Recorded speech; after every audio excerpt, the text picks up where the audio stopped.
Wits University is hosting its annual Gas Symposium, drawing energy experts, industry leaders and government officials to discuss the role of gas in South Africa's energy transition. The gathering focuses on critical issues such as energy security, economic growth and sustainability. This as the country looks to diversify its energy mix with cleaner and more reliable options. For more now on this, let us cross live to SABC News economics editor Tshepo Mongoai, who is in Parktown, Gauteng. Good afternoon, Tshepo. Can you tell us some of the focus points for today's symposium? Absolutely. I think the issues around South Africa reaching a gas cliff has triggered a lot of proposals and ideas, and one being that we need to start considering importing gas as an interim measure. And of course, one other important issue is power to gas, or gas to power, which is quite critical in our endeavors to ensure that we've got adequate gas supply in South Africa.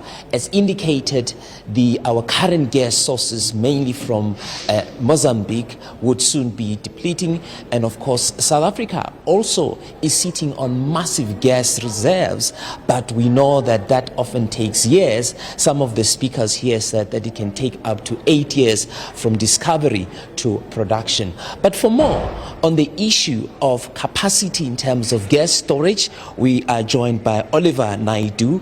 He is the president of VOPEX South Africa. And thank you very much for joining us. You are in the storage business. How have we moved in ensuring that we start investing in storage as a country so that we can be able to import at a large quantity?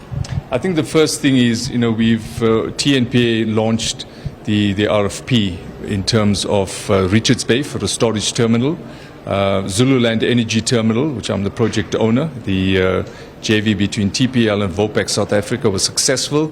We've signed the terminal operator agreement, and we're right now in the current process to develop the commercials, and we're planning towards the end of the year to launch the FEED decision to start the development of the storage terminal.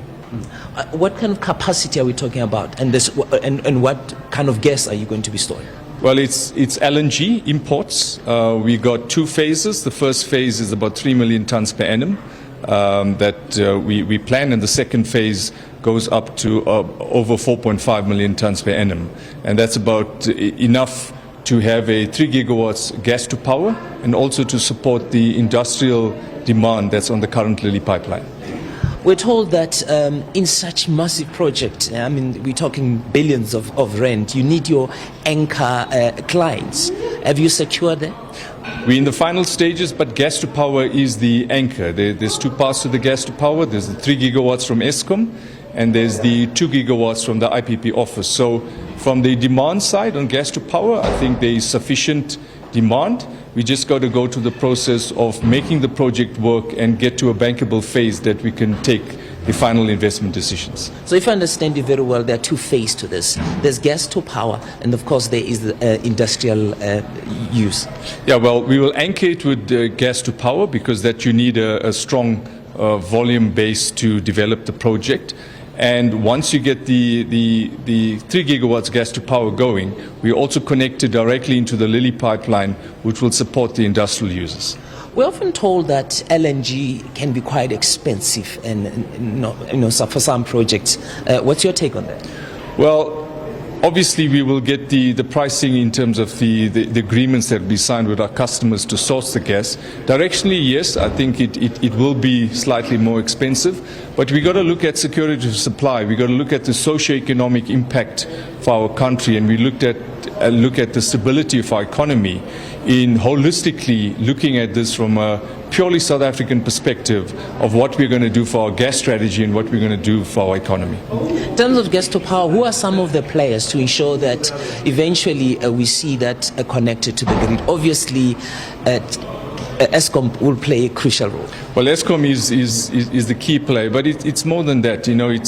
Eskom is a key player. We have to look at also NERSA that plays a key role in terms of the tariff and the policy. We've got the Richards Bay Industrial Zone. That's where Eskom will develop their gas to power.